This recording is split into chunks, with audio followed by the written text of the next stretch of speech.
Welcome, friends and warriors, to Power Over Pink. I am Tara, your host and survivor.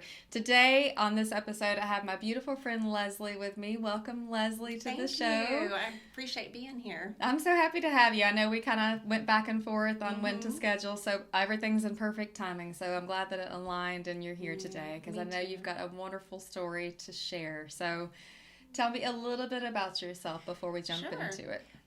My name is Leslie Geyer. I work for the city of Gulf Breeze. I'm the city clerk there. I am married. I have 5 kids, 2 stepchildren, and 3 kids of my own. And that is pretty much it. Family life is pretty much my life. So that's about it, really. Yeah. So most of your kids are young adult ages now. That's right. My youngest graduated this past spring, actually. Okay. So I've got them all out of high school now. I got to get them through college. That's the hard part. Exactly. You'll have to share some tips with me later. We're about to embark upon that. I need help myself. Okay, so a local here in the area as That's well. right. And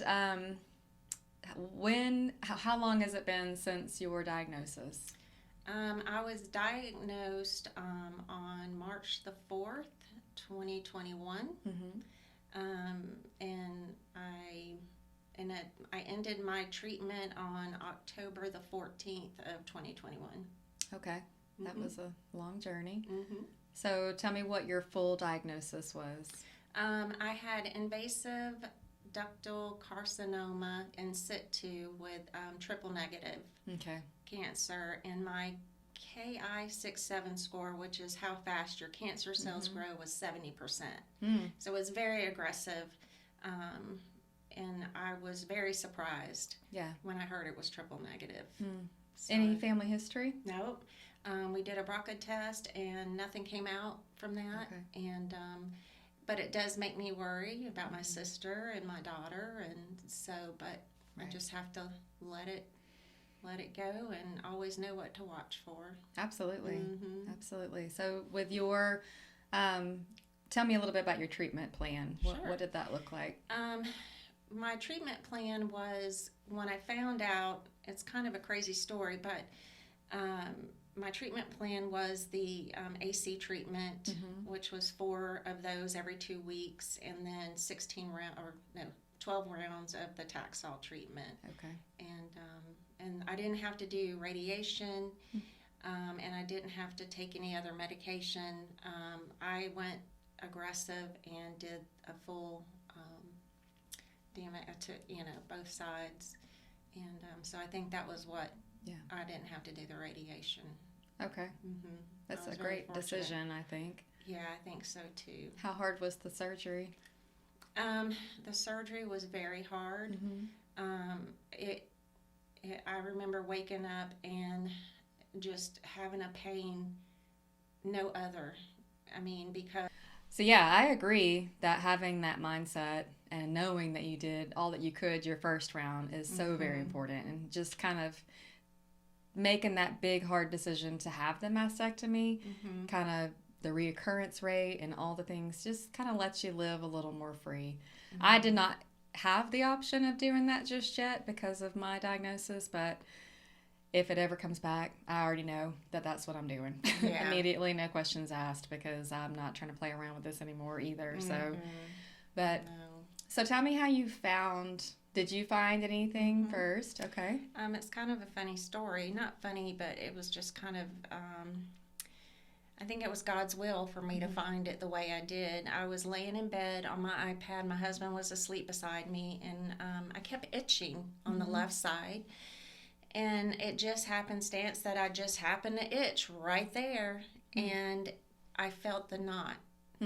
And you know how we have some of us have more intuition than others.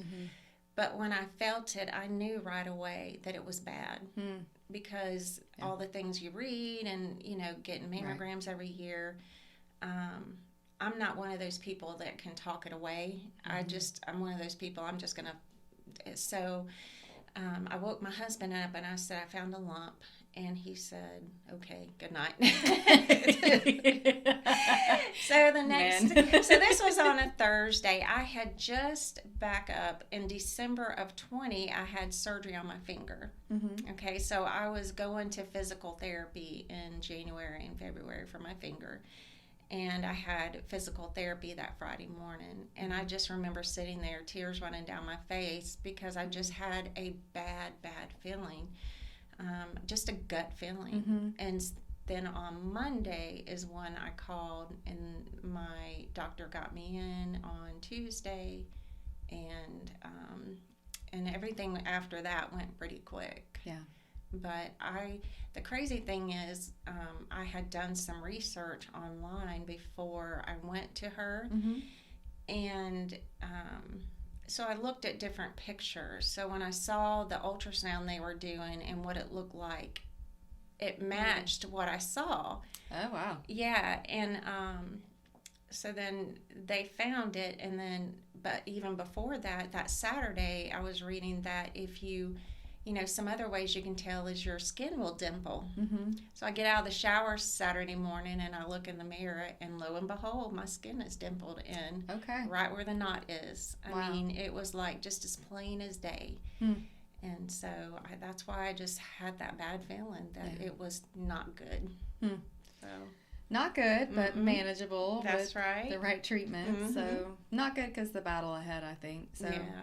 how did you handle the mental side of everything? Like when you heard the word cancer, how was that for you? What did that feel like? I think for me, I wasn't surprised because, Right. like I said at the beginning, I just had a bad feeling. I remember telling my coworker, I said, I just know it's going to be bad. And I remember going into the doctor's office, and they had this round table and this flower arrangement on the table, and I'm taking pictures of it. Oh, this will look great on my conference table at work. That's where my brain is. And so when she came in and the doctor came in and told me it was breast cancer, I was surprised, but not surprised, if that makes sense. And at first, they didn't know it was triple negative. They just knew it was breast cancer. It hadn't been. And so she was thinking because of the size of it that maybe I wouldn't have to have chemo. Maybe I could just do a lumpectomy. Right. They want to give you the best hope they can. Yeah. And so when we went home, I mean, I did get a little upset, but I don't know. I guess I was prepared for it, and Right. I don't know why. It just was. That's the craziest thing. But doesn't it give you, I mean, peace of mind? Not peace of mind. What's the word I want to look at? Because I think as women, all too often, we push down our intuition Mm-hmm. and think, oh, why are you thinking the worst of the worst here? Mm-hmm. Like, why are you allowing yourself to think that it's cancer? Because you don't know. But then now looking Exactly. back, you knew that you knew. Mm-hmm. And so stop, not listening to your intuition. Absolutely. I On all always things. listen to mine. Yeah. I always listen to mine. It's never done me wrong. Right, man. I'm always, well, my husband and I have been together for 26 years, and I say, name one time I was wrong. Mm-hmm. I had a friend of mine tell me one time, they're like, Leslie, you are scary. Because when you say something, it's like, then this happens. And I'm like, I don't know what it is. God gave me that that ability to just pick up on things. Yeah. And so I'm fortunate in that Yeah. aspect of it. So mentally it wasn't too crazy at first. Right. I don't know what I felt, honestly. Right.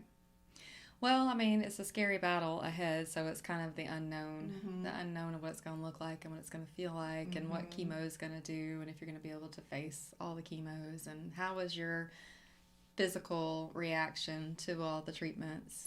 Well, when I found out I had to have chemo, when I found out it was triple negative and I had to have chemo, it was before I even saw my oncologist. Oh, wow.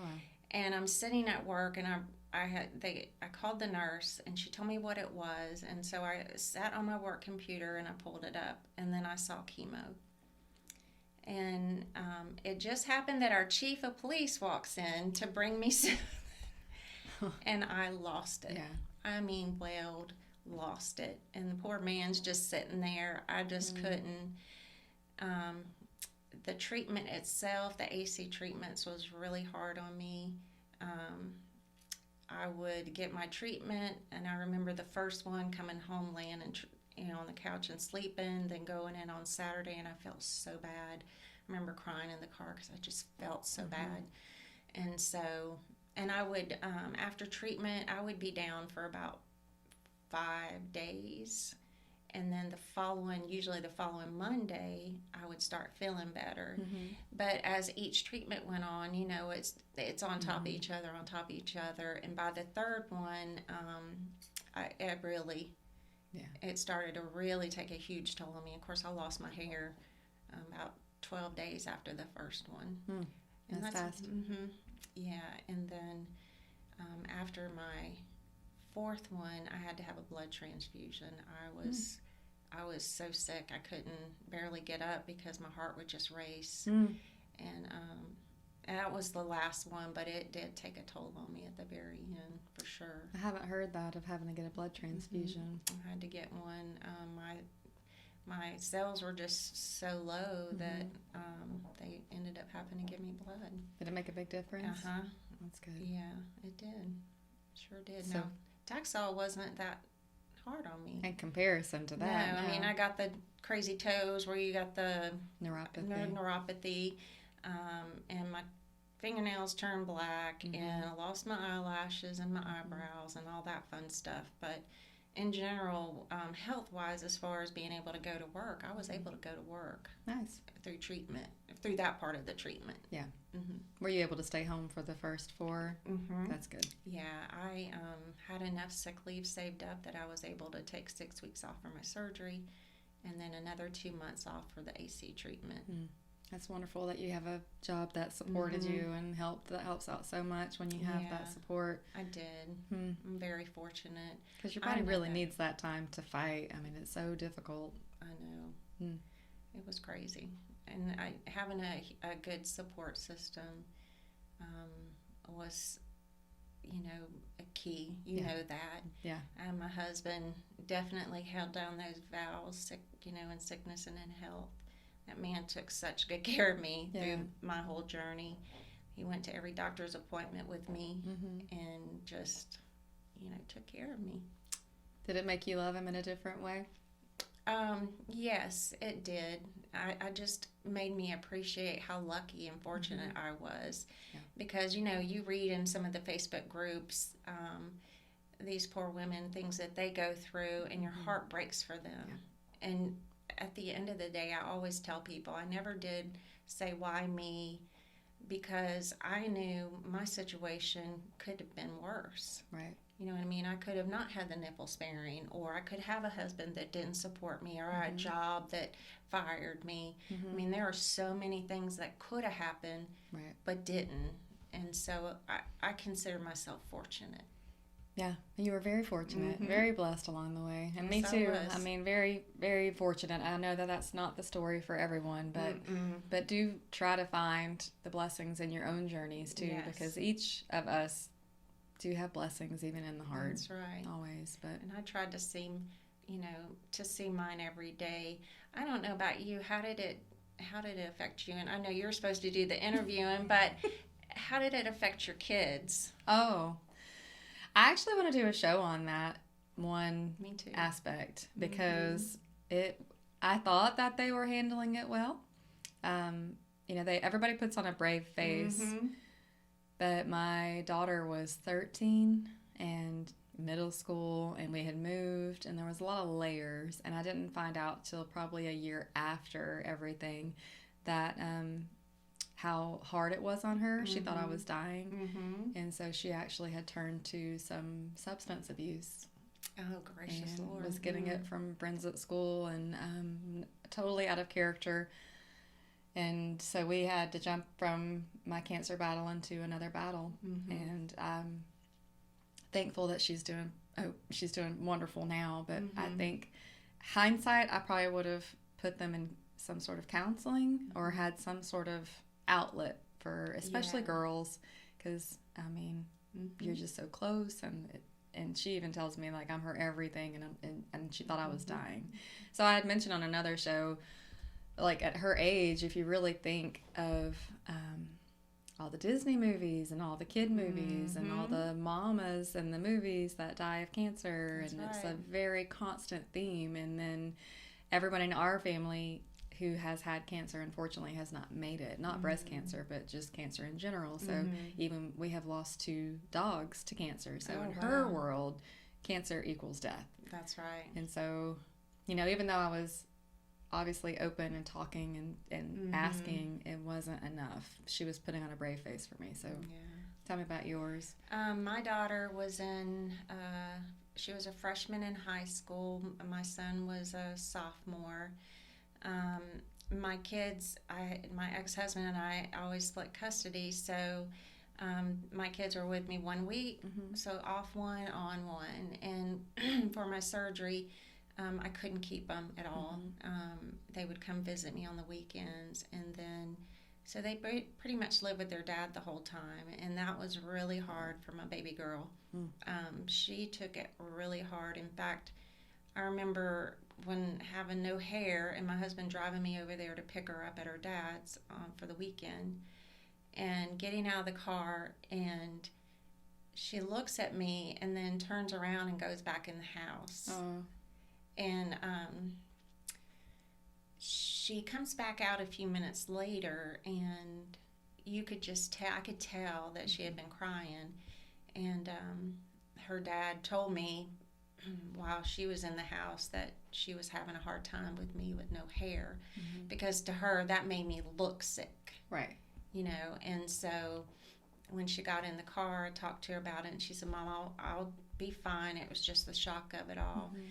And I know this might sound, I don't know how it will sound, but I did tell her I don't want to have to hide my head in front of her. I need her to be okay with it. I'm fine. It's just part of the medicine. It makes I want to feel comfortable at home, and I want to know that when I'm with her, if I want to wear a scarf or whatever, if I don't want to wear anything, I just need her to support that.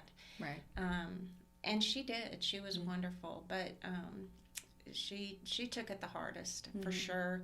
I missed my first Mother's Day. It was right after my first treatment, and I was so sick, and she told me that she cried all the way out to, she went with her dad and her grandmother, and she cried all the way there, all the way back, because that was the first Mother's Day that we had never been together. Right. So yeah, it was very hard on her. My son too, but nothing like the daughter. Yeah. Because her and I are best friends. We're very close. Right. You know, we always have been. That's just a mama thing. It is. Mama and daughter thing. It's a different bond. It definitely is. And my son is older too, and I guess maybe just boys process things differently. I think so too. I think so too. But I think it's a subject that's not talked about enough, of how it affects your children and how that affects your whole family. Yeah. You know? And so that's why I was asking, because it's something I wanted to talk about and share. Yeah. Because I feel like it's important. So how do you feel like she's processed now that it's, 2 years out? She's doing great. I don't really mention much around her.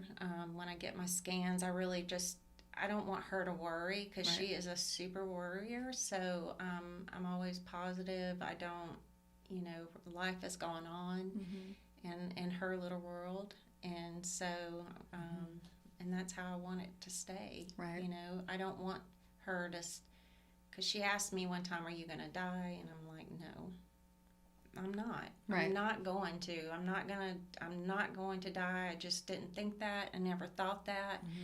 I never at one time ever said, I'm going to die. Right.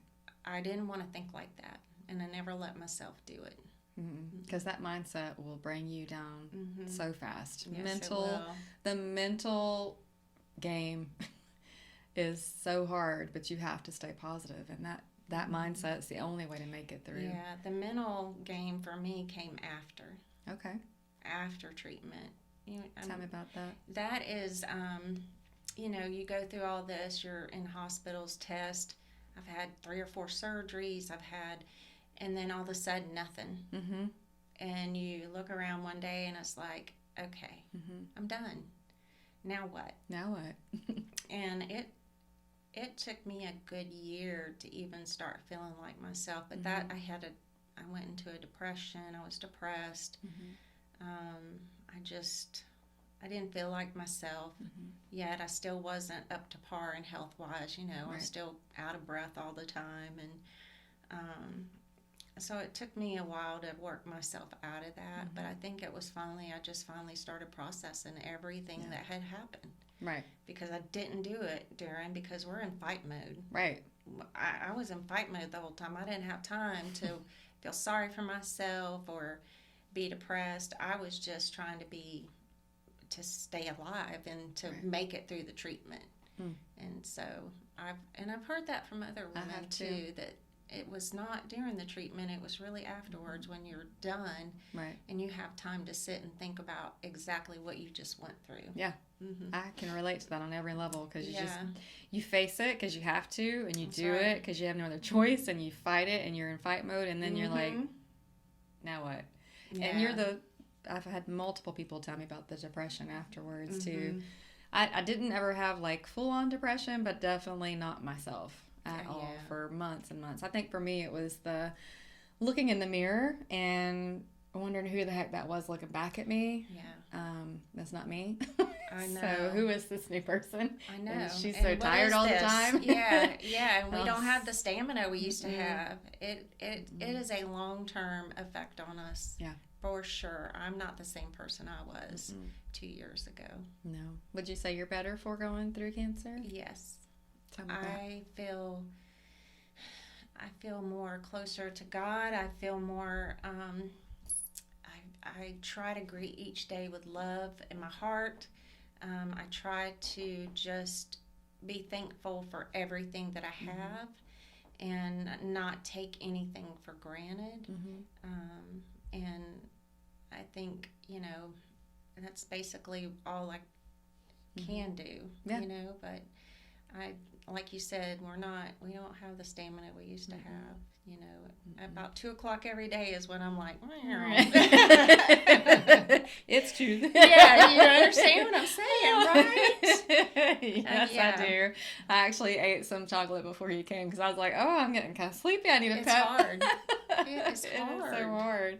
And then I feel like, I've read statistically that cancer ages us on a cellular level because of all the medications and the chemo and the radiation and then the surgeries, and even going through just one surgery is hard. So multiple surgeries takes a toll on your body and your mindset and your mental state. So just trying to figure out a new dance, really. It's like learning new footsteps. That's right. The dance of life. But but your hair has grown back beautifully. Thank you. It's almost as long as it was whenever I had before it came out. Really? So, I'm finally almost there. I think I'm just going to keep it this length now, but yeah, it's taken 2 years to finally. And I see your chemo curls came out. They did. I remember seeing your pictures. You remember how we met, right? I saw you on Facebook. Yes. And through our group, and I saw you at Baptist, and I knew you were local, and I reached out to you because I'm like, there's somebody local here and you lived in Gulf Breeze and all that stuff. So that's why I reached out to you. Not that we've had a whole lot of communications, but I just like knowing that you were there. Yeah. So. And I liked it. When she reached out, I was like, oh, this is so great, because I had not done that, but I thought, why aren't we doing that? I know, right? And actually it kind of spurred this whole direction for me, because I had you and probably 15 other people that were connections, like, hey, my friend's going through it and you should talk to her, or hey, in this community, this person's going through it. So I had actually... on my prayer list up there, there's a list of ladies that just and you're on there. Oh, thank you. So I try to do too. I was so thankful that you had reached out, because truly it's better when you just know you're not alone, even though our diagnoses were not the same. Just the battlefield is very similar. The mind game, the physical, the mental, all of it. So that's right. I did have a scare after my final treatment. You have the big scan, And so I had it, and they found 2 spots, one on my iliac bone and one in my spine. Mm. And then, so I had to go get a different one, the one where they give you the little tracer in your arm and all that fun stuff. And come to find out it was maybe from a previous injury or something. Oh, good. But nothing to worry about. No, but it was scary to think that after all of that, right, that it would have gone somewhere else. So I was happy about that. Thank God it did not. Thank God it did not. But if it did, you would suit up again and do it again and win it again because I think that's just who what we you have are. to do. Yeah. As women, that is what we have to do. Yeah. We do it in childbirth. We do it in everything that we do. We're stronger than we know. I think when people said the word warrior to me for so long, I was like, warrior of what? I didn't choose this. Like, I don't, what am I? I'm not. And then the further I got in, I was like, every step is a battle. Yes, it is. Like every single aspect, the family, the husband, the job, the mental, the physical, all of it, how you change so rapidly. I mean, all of it is a battle. And so people think that once you're done, you're okay, and life is normal for you, and it's just not. It's just different. It's very different, for sure. Yeah. What have you done to kind of regain your physical health? Anything in particular? No, not really. I mean, I just try to eat better. I try to stay active. I'm a workaholic. But that makes me happy. Some people, I love my job, and so it makes me happy when I'm at work. And even through chemo and stuff, I would go in a day here and a day there. I needed that normalcy. Yeah.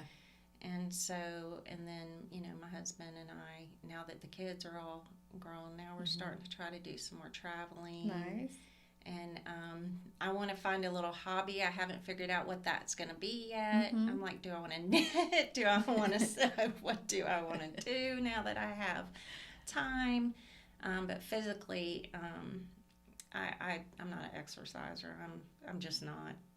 You look like you are. I'm not. I have good genes, but I am not an exerciser whatsoever. I wish I was. I used to be, but I'm just not anymore. I just try to be as active as I can. Active lifestyles translates into physical activity. That's right. That's what I tell myself. Yeah. Well, my husband had a triple bypass in 2019. He was 52. Wow, that's so young. And then you had COVID in 20, right? And then breast cancer in 21. So it was just like a rolling thing for us at our house, you know. And so you're like, thankfully it's quiet. Yeah, and so now we're like, he has his heart issues and heart disease, and then with me, it's like we want to start enjoying our time and every traveling and just doing things together. Yeah, because life is short, as you see. And it sure is. It's meant to be enjoyed with a positive outlook every day and seeing every day as a gift. But if I had to ask you one question, I guess it would be, what do you wish you knew before going into your journey that you would tell someone else? Like, is there anything in particular for... I think for me, I can't really think of a whole lot. I think just finding a good oncologist and good surgeon, and just making sure you have a good team, and that you're and that you try to prepare your kids. Yes. And one of the things I forgot to tell you is when I found out, I called the guidance counselor at the high school. And I put her on alert and told her what was going on, and I asked her to please keep an eye on my kids. Yeah. And if they saw anything, if they started acting weird or anything, and to just let their teachers know that they were, their mom was going through cancer, and just to please keep an eye on them, because I didn't want their school to suffer. Right. So I did everything I could. Yeah. But that's what I would say, is just remember just to try to, make sure you do those things, because then when people are looking out for them, it's easier to take care of yourself. Absolutely. And just give yourself grace. Yeah. I think that was the big thing for me too, is just give myself grace. Really. Yeah. and time to heal. Mm-hmm. Yep. Absolutely. Well, thank you for sharing your story. Honestly, I'm glad that you asked about the kid side of things, because I think not a lot of people are prepared, and a lot of people choose not to share details with their kids. And you do what's right for your family by any means, whatever you feel that is, but also communicating and being prepared for the unknown, because I am a communicator. I believe communication is the key to life. So sometimes maybe I overshare. Me too. So maybe that had a lot to do with how my kids handled it. But I'm not going to ever regret that, because I wanted them to be prepared, because that's how you fight in my world. But hindsight, I just wish I had paid a little more attention to how they really were doing. But I mean, they fooled me very well. I know. I mean, we can't be all things all the time. No. And we do the best we can with what we can, when we can, and how we can. I'm an oversharer too. I put it all on Facebook. I said, I'm sharing everything else with you, so why not share this with you? Right. You know, because we share family pictures and events and things like that with all of our Facebook friends and family. And I thought, well, heck, I'm going to share this too. This is an important part of my life, and I want everybody to know what's going on. Right. And so I did. Me too. I shared the videos. Yeah, me too. I used to watch some of yours, by the way, when I was at home recovering. Yes, I did. I used to watch you when you would sit in your living room and do some of your talks and things. So trust me, I followed you quite a bit. Sure did. Hopefully it was helpful. It did. I shared, I think, mostly because I didn't want to talk about it at Publix over the veggies and cry. I never did either. It's like, if you already know what I'm facing, we're not going to have that awkward time if I run into you. So I was like, Facebook world, here's what's happening. This is my life. And then how can I use it to maybe inspire or, you know. Yeah, when I was at work, I didn't want to be the person that, how are you doing that? Well, chemo just kicks my butt. At work, I wanted to just be positive. Right. I had my Facebook groups to, you know, if I needed to say something or needed an outlet, I had that.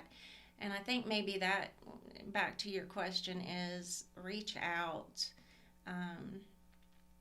to those groups and participate and, you know, ask questions and not be afraid to share your story and to ask for guidance. I think that was, if somebody knew being diagnosed, I think that would be something that I would say is really important. You need to find your tribe. Amen to that. Find our tribe. Yeah, truly.